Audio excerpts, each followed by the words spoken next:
Idag har vi träslöjd här på kamratstödet på IGT Jokkmokk-rinken.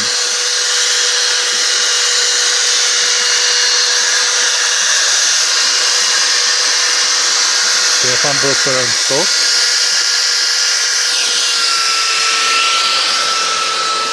Här är nästa Stefan som gör ett krokodilhuvud.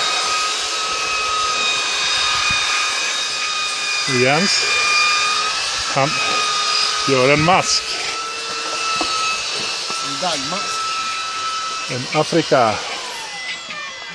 Det är flera på gång här. Här har vi lite eld.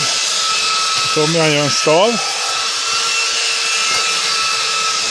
Här ser ni en mask som var nästan färdig.